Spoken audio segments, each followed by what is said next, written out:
A very good morning to all the viewers. Ahanba maktada Northeast Window na sandokjaba news analysis pumiting tabiriba singpumna makpu Celina khumujam na taram okchari. Ngasi Manipur da fongiba tongan ba pauche singda kari maru oiba pau sing fongnari haibagi matangda khana nainanabagi damak akogi studio asta lengsin duna leibiriba oja Paojel Chaoba,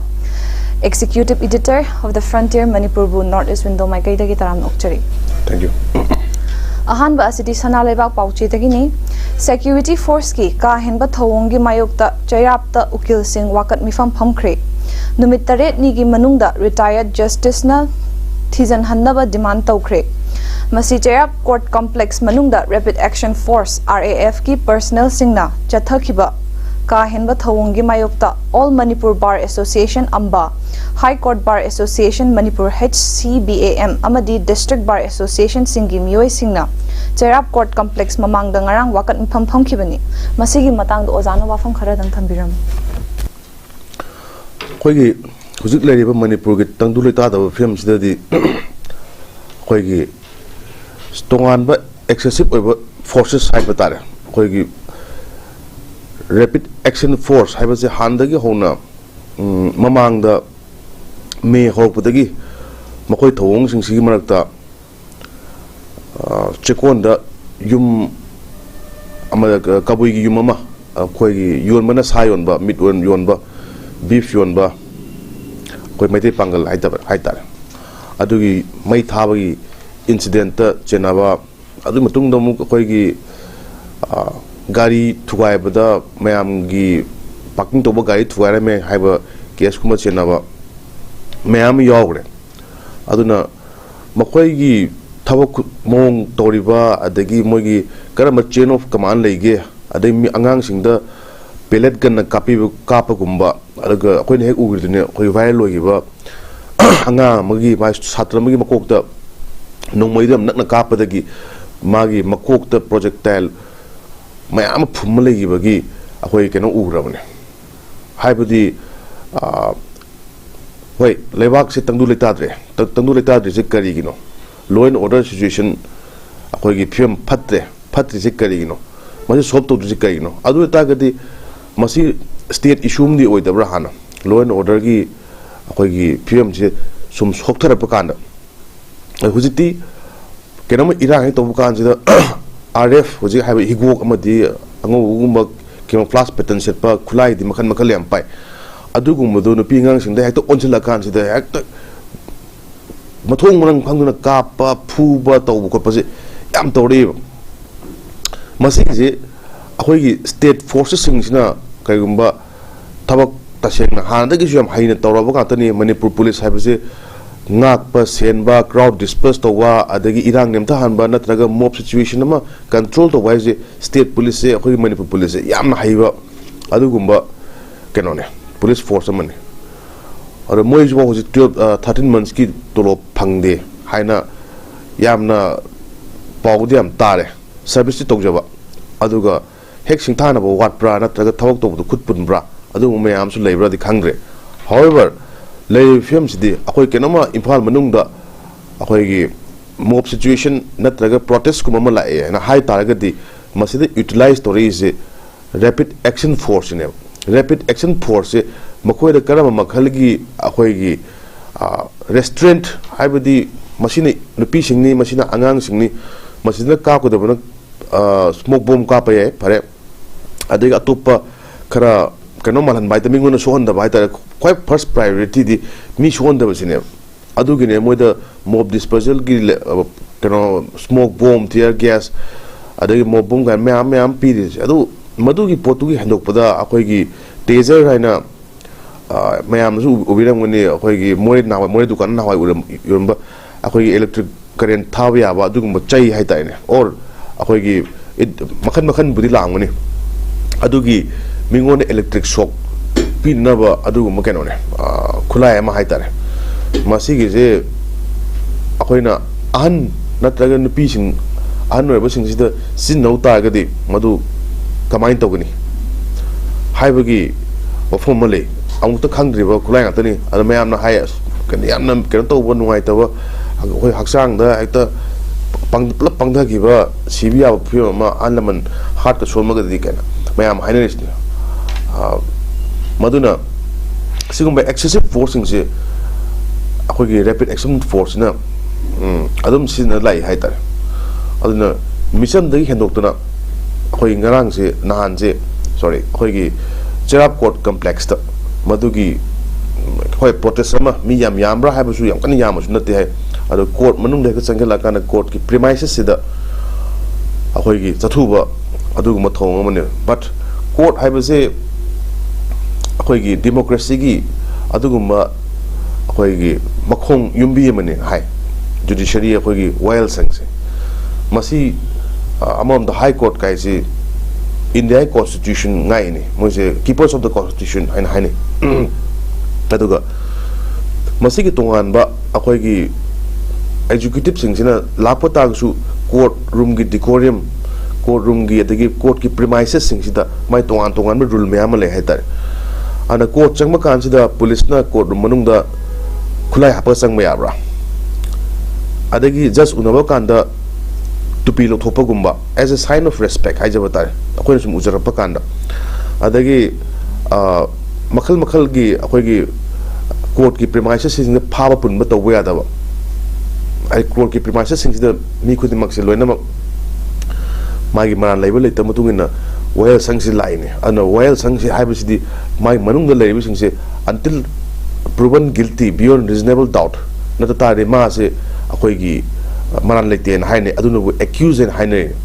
an accuse haibase phar pulakan so ma se tab maran leine se maran leram godra haibase khoi gi well sang si da akhoi cannot case thana kan si da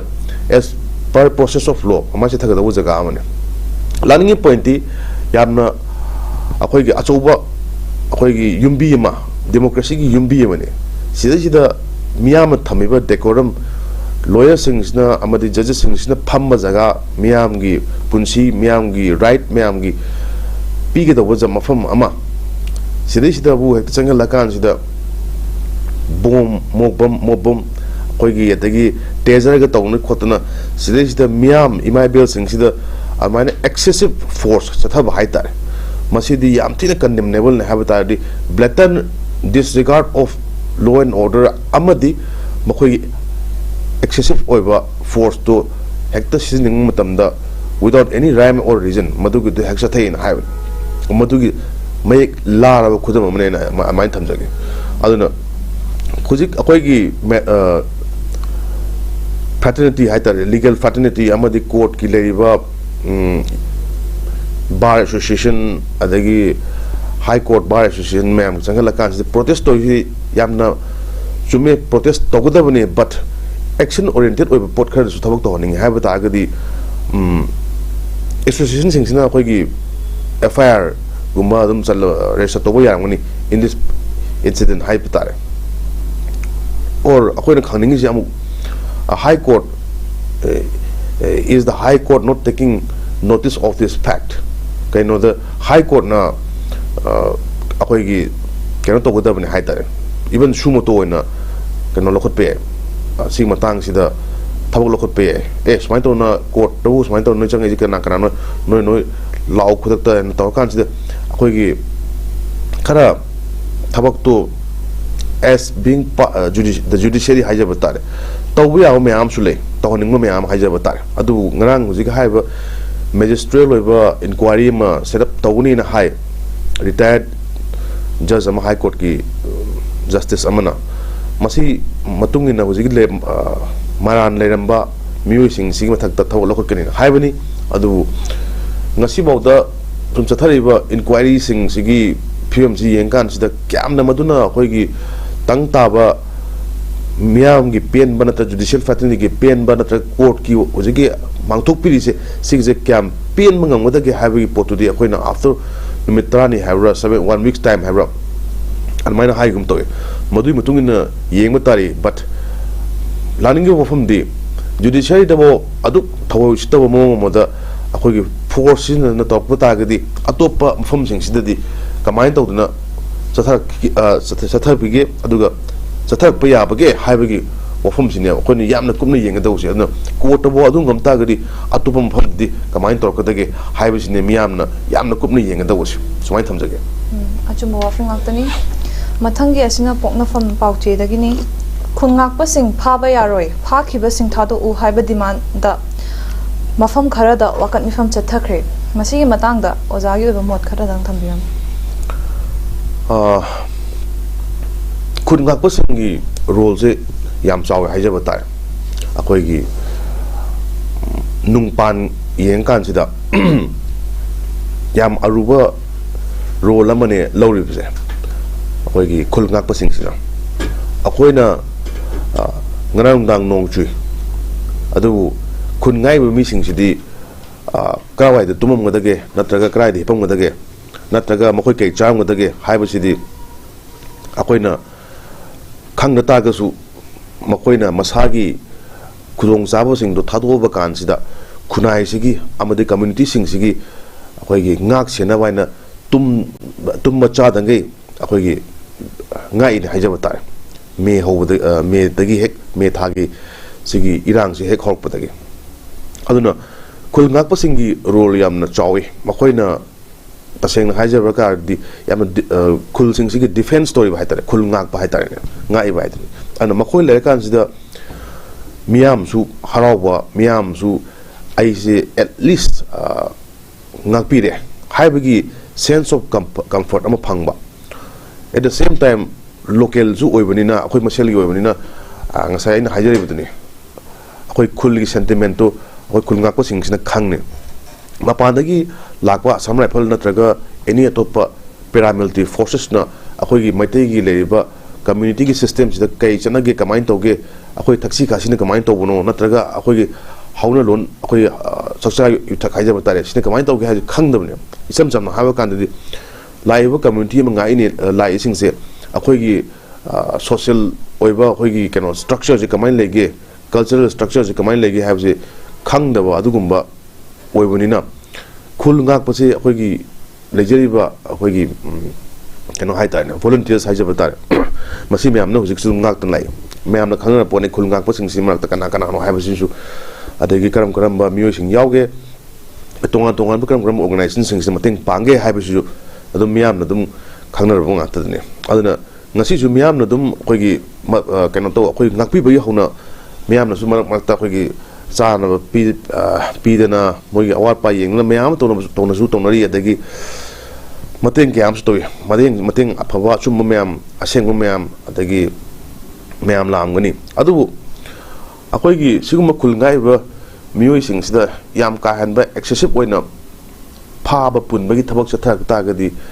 ꯉꯁꯥꯏꯒꯤ ꯏꯃꯥ ꯏꯕꯦꯜꯁꯤꯡꯅ ꯍꯥꯏꯔꯤꯁꯦ ꯃꯈꯣꯏꯗꯤ ꯊꯕꯛꯁꯦ ꯂꯩꯕꯥꯛꯀꯤꯗꯃꯛꯇ ꯑꯃꯗꯤ ꯈꯨꯟꯅꯥꯏꯁꯤꯒꯤꯗꯃꯛꯇ ꯃꯣꯏꯅ ꯑꯩꯈꯣꯏꯁꯦ ꯁꯦꯜꯐꯂꯦꯁ ꯑꯩꯈꯣꯏ ꯀꯔꯤ ꯍꯥꯏꯖꯕ ꯇꯥꯔꯦ ꯃꯁꯥꯒꯤ ꯑꯣꯏꯖꯕ ꯑꯃꯐꯥꯎ ꯌꯥꯎꯗꯅ ꯂꯩꯕꯥꯛꯀꯤ ꯑꯃꯗꯤ ꯈꯨꯟꯅꯥꯏꯒꯤꯗꯃꯛꯇ ꯊꯣꯛꯂꯛꯄ ꯃꯤꯁꯤꯡꯁꯤꯕꯨ ꯑꯃꯨꯛ ꯐꯥꯕ ꯄꯨꯟꯕ ꯇꯧꯕꯤ ꯇꯥꯔꯒꯗꯤ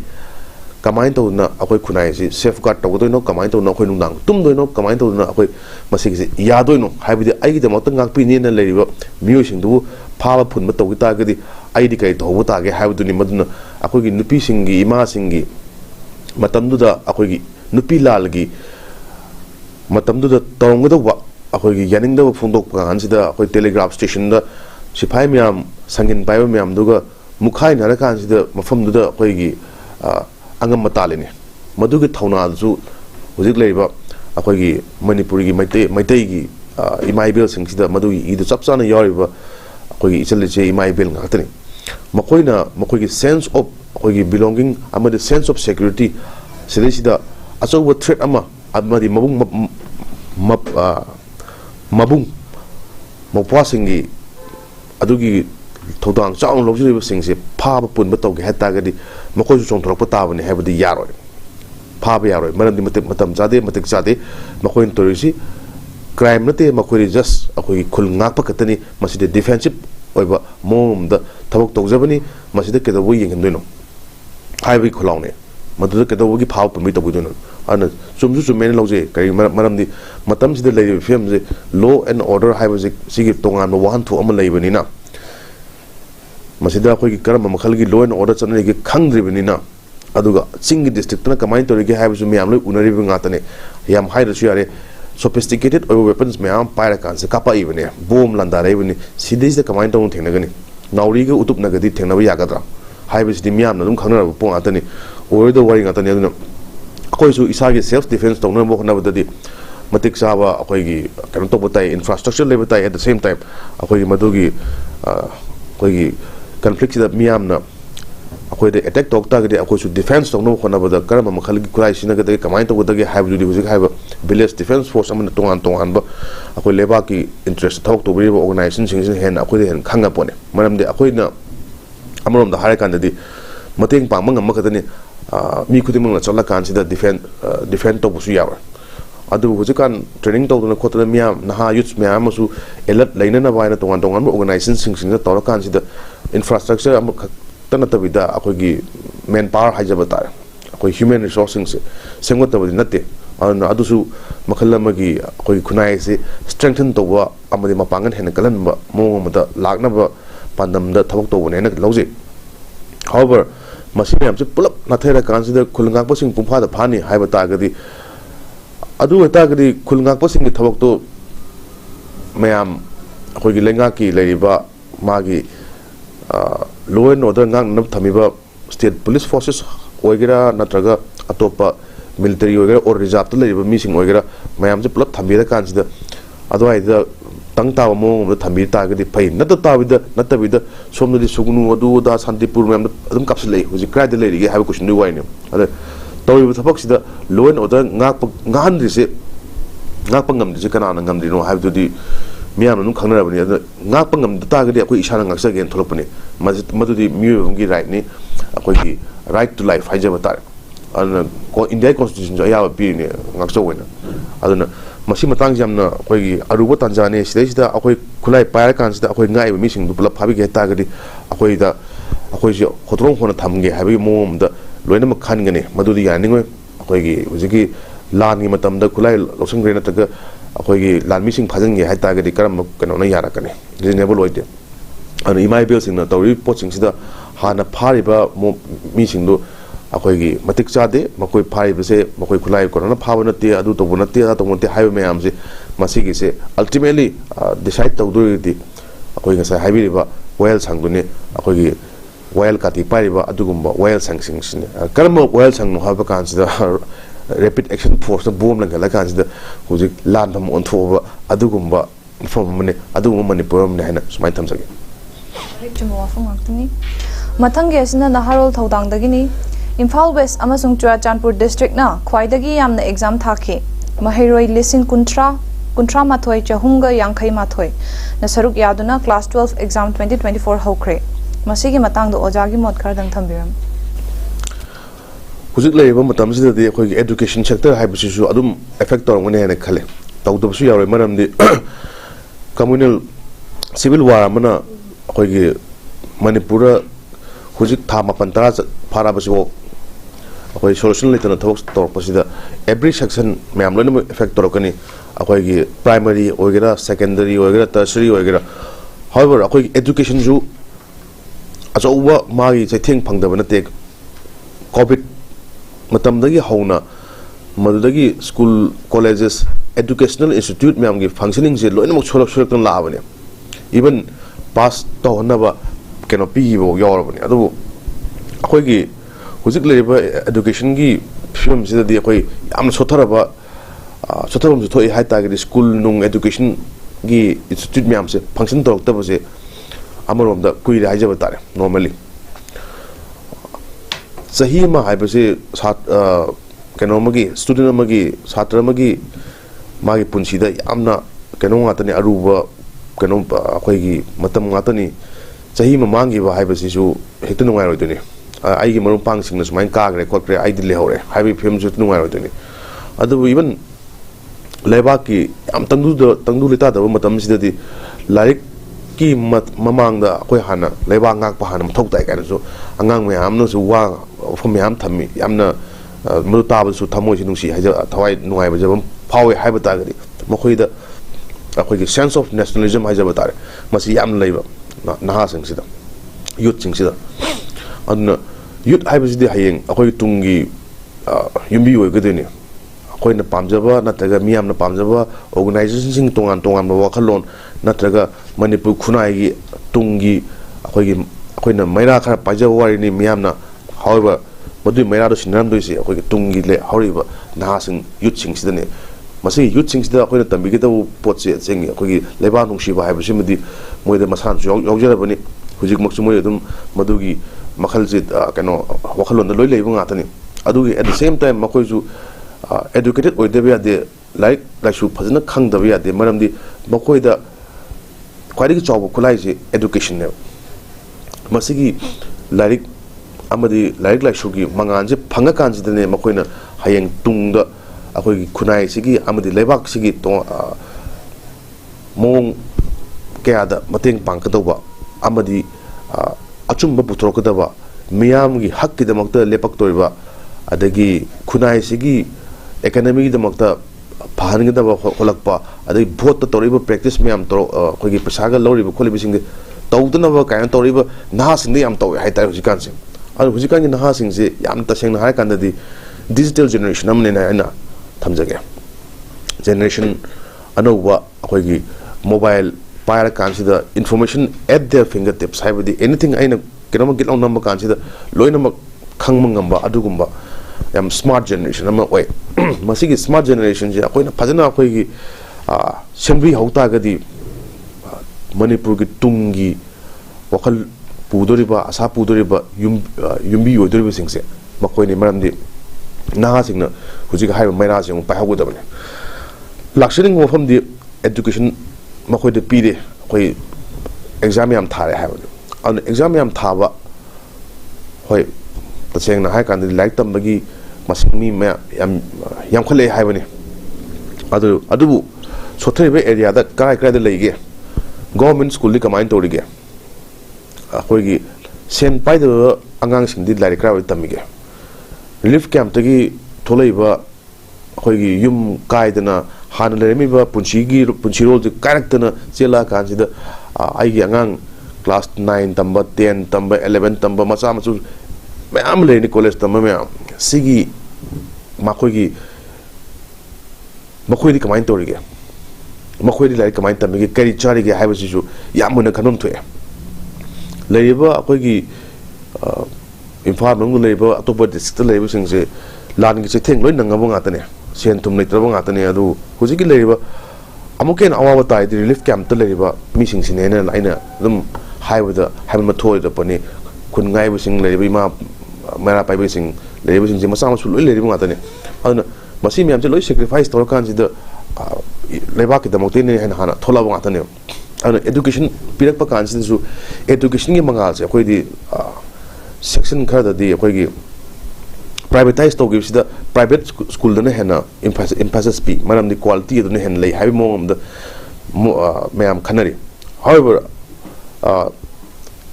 khwadi gi maru obudi akoi gi khunai si solaba akoi gi below poverty line da leiba ogira amadu ogira natraga chumnagi sen yam kana thoktawa adugumba missing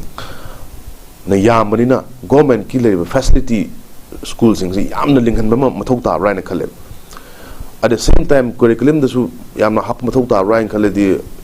not only knowledge ko larik ka kinata ko gi low mapan da di education gi system sida ko gi low kumanda na labuk ta kumanda na ga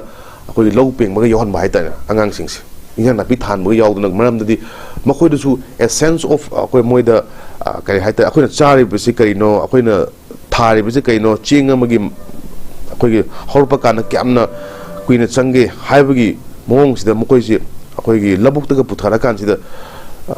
mokoi da farming method ka tambi dina moi da su phau hek hawudagi hulak padagi akoigi horpa kan sida mokoi da su yengam nungai ja hai tai ne aduna su ma da mongon da love for the land adagi akoigi love for da akoigi lejeri ba koi pothok sing farmers sing hona jeri kai no haibasi ma angang sing sida khangan mangame masigumba system amso khoi gi manipur gi education system sida hapchin bagasu mathok ta ra haina khale ta ya khoi gi leiba culture khoi leiba tradition mayam ji loina moi da khangala kan sida madne ba khoi gi sense of nationalism ama yaw ko wase aduna makoi gi madu wakhalon da laita gadi larik paning ka su lakani but larik paning bagi mathak tu da akoina su moida chap chap system am bibi tai ha ta gadi sel yam chang da ta ga su laik tambe ya ha basi magi khutong sa su bibi ga damni aduna holistic education system ama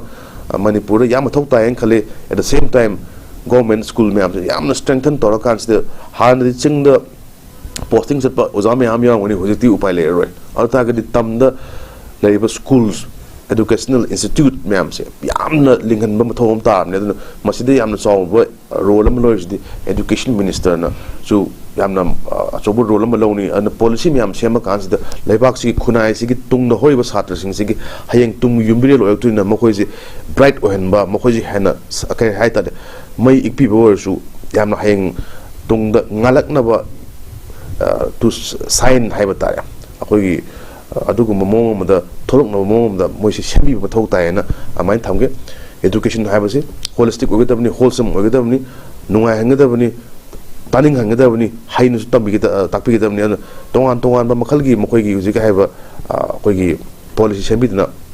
हयेंग Tungi अखोयगी खुलाय हाइबदि अखोयगी छात्र सिंगनि अखोय मखा अखोय generations नि मोइदा अखोयना अंगमगे अखोयना मोइ सेमबि मथौ ताय हाइना समाय थमजै मथंगे असिना नहारोगी थौदांग पाउचे दगिनी कुकी मिलिटेंट सिंगी मथक्ता ऑपरेशन चथरबसु लंदारकपदि लेप्ट्री ngarang ayuk paksanna combing operation chathaba hek loisan khraba matung Churachandpur district ki lailoi phai amasung dongyen dagi kuki militant singna maitai yumlakta landaba leptri masigi matang asi ozagi meeting da kamai ning bibo ai motadi I think hojiti now I kero khogi hamu ta rank kandelem maramdi nothing unavoided haitare sugunu da du tore khogi bom kathare khoi kero imaibel even stroke to leg da wo yor pan manata ba haitare magi collateral damage to na magi manin no pan da tar ga so haija batay aduna me da ya hona hujigi leiba western side ki mafum sing si leiba ching gi peripheral areas de dum अखोगी exchange of fire हाइगेरा अमो हाइगेरा दु मसिदि तसेना हाकन जि normal lower rank the new normal हाइतारे हानदि नोमै कानो बजे अखोय मखोन तागबदा अखोगी तपतागे same ले हानदि किरमी हुजिक्ति किबिद्रे हुजिक्ति थोगो येंगे काइना मागे इसेम ले अदन मसिगी violent ओइबा अमदि अखोगी यामना issue लेबा खुनाइ study अखोइना me सिबा adagi boom kapna wa natraga any sort of violent incident se akoina normalize tor kane ana huji akoi du hanadi hek aduma haira kan haksang thuk law pom madu sum hainara abanina madu gi thuk law gi poto handare haitare so we accept it as a new normal adu lan to why bisdi mi sokpa tabani sinab tabani we have to accept that adu ngasai madu question du ngasai gi ahamba akoi gi host na haibo question amatanga singin hangyo question da adu ne ba khoi ngasai village defense force ngasai ngai bu kangu singse moina tro ngai khungak pa singsina adu khungak pa singse phage hai ta ge de huji haibo issue ne ba lais ngasai bom kapslak pudi lepte attack to re hoi it may be somne ka po gra somne ka po gra whatever however line am de line sigi line si da toribu issue sings dan khun ngai ba khoi border ngai ba area kan ngai ba sings da moi da apha pun to bi hata de kamai to do na ha question ne lais lur ja du ne bam da kan de aduna sidi civil war amane achi na sopan adagi kapak pokolak pa adagi madu collateral damage hai jidi it is part of akoi lay conflict ana masi gi conflict either akoi na neman na khona ba na ta escalate to no khona ba hai jidi masi miam kut lay ba na te masi di state ki kut lay bani state ki machinery miam sina kans de madu gi do either tathan gira na traga hena yangan gira na traga hena son gira na traga hena tathan gira hai jidi state government amadi central government laiba magi honest haija batare responsibility ne masi gi yam thuna akoi gi miam na hai jisni tongan ba pamphlet para consider law and order sanahan view peace lahan view manipur da ai ba kholom yam lais ne Narendra Modi na kangpok pida di akoi gi virtual moi gi Johar kano JNB gi school educational institute ama virtually sanga ba yam thagale na hai adu manipur gi hujik leriba pm jidi karim habiram tri hujik wokti ada masisu yamna akoina uraba pm ne hata man ki bat yaw taba akoi gi prime minister gi adagi hujik leriba to patong antongan ba cricket match gi sala kan sida yawi ba navodaya sanga ba di congratulations habira kan sida manipur gi mi shi de ba hujik akoi host na habi boom ka pa I matang si normal na wena ubira bra habi potu wai ne hangda wo phum je koi isa ka tang sino ta koi madu wo hang no ken do su hang je state government su amadu center su si poching se boom kam na ba to kam na ba se masi su normal na lowi bra adu na bu ji tha tra su rei bra masi se ano bu normal num sumainum lai ha bra kyam koi nei do ge koi se tha kya lai do ge sahi kya lai do ge ha ba ju anta habi ro khangning nge na masi miyam gi hujik leiba kano haijaba tare public ki wakanda yam kana hangiwa kano amane na mai thamjage ofam ne Mathangi asina sanga express English tagini. After suspending FMR with Myanmar, MH8 to review SU. Decision likely by the end of February. Myanmar ga India ga free movement regime suspend tawraba matungda. Hojik Kuki gi insurgent groups Kunmariga suspension of Operation SU Celina ground rules thukaibagi withdraw tawrakadra haina mayamna khanari masigi matang da ojana wafam khara dang thambiram masigi je khoi gi FMR je khoi gi di demand amani na hai chume yai pai adu atubu topa stakeholders sai tare akhoi le je north east le je manipur katanate tongan matupa states mayam le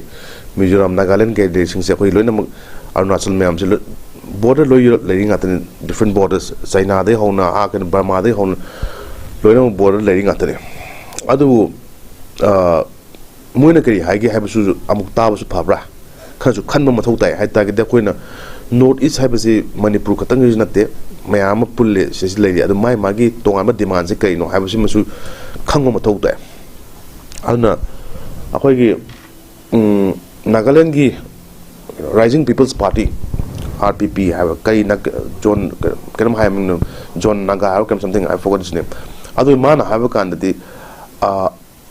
Naga sing interest yeng da biar FMR matang sta manam di Naga gi side ta eastern side mon side choice de le sing se le tongan ba konyak nak adu da me amo to makhal me amle aduga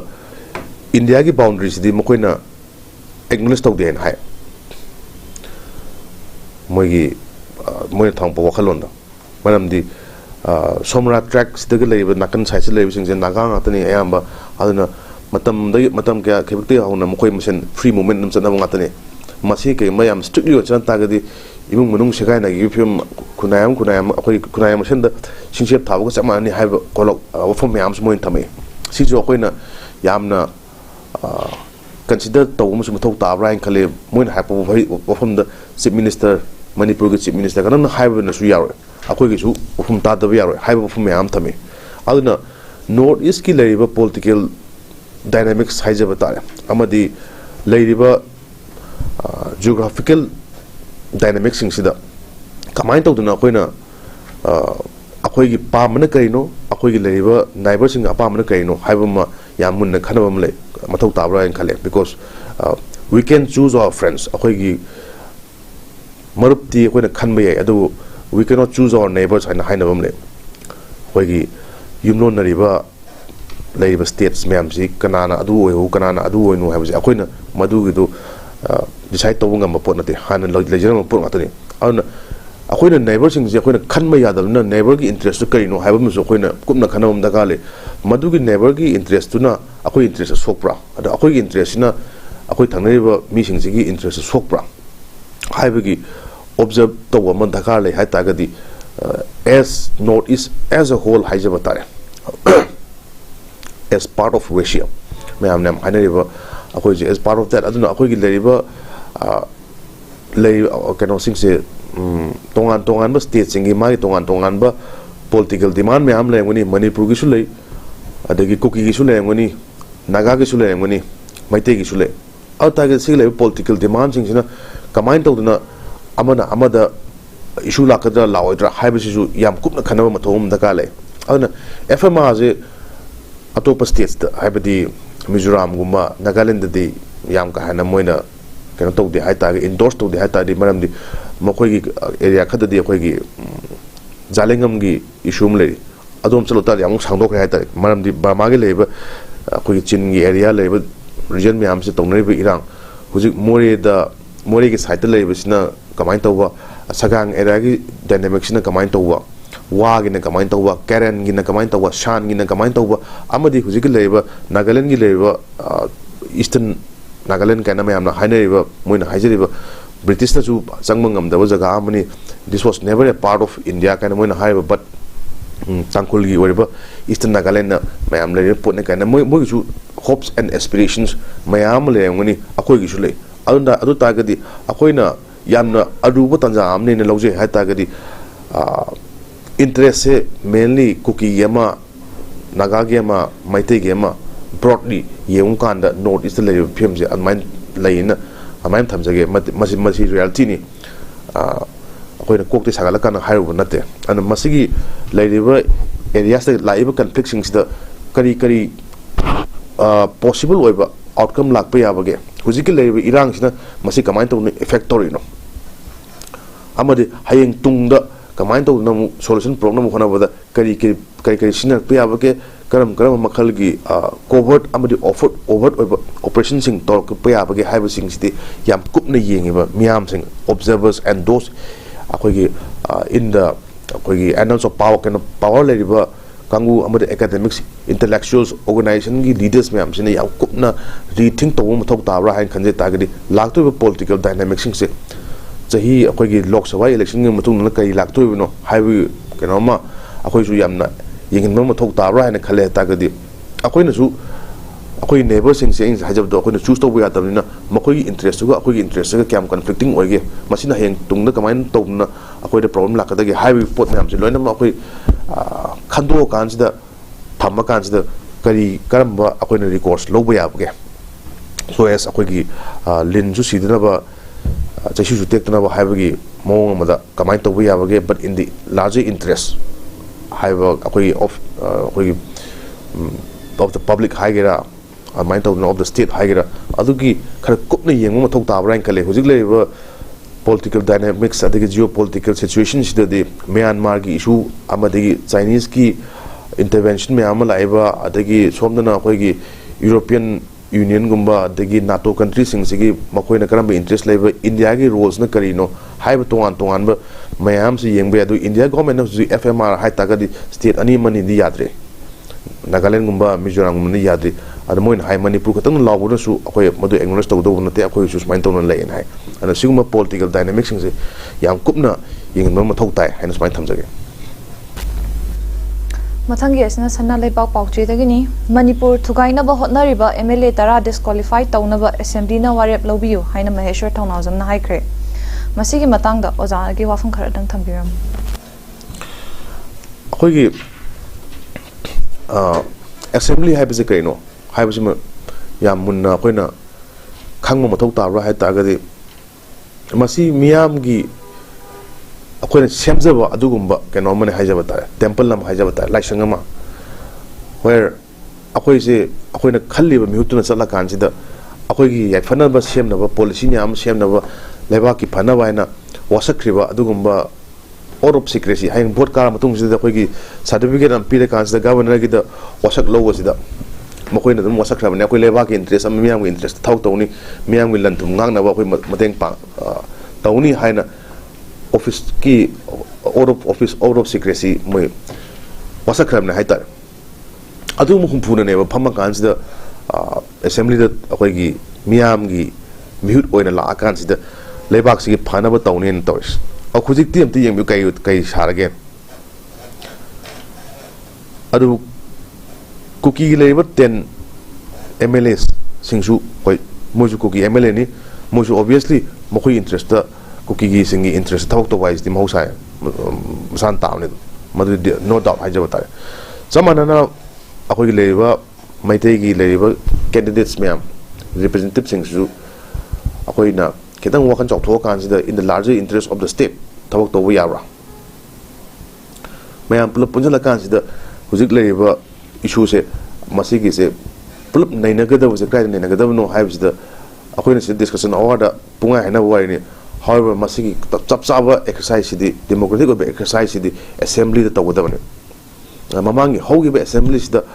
akoi pungam phan tawgi bra phagi wina haina do mlm di washroom sang kan si da assembly session lo silame adu ta gadi yum mai sai si da akoi kamai tawna kansigi haiba se khana gadabane mayam pulap punna kan si da sak tana bo karam mechanism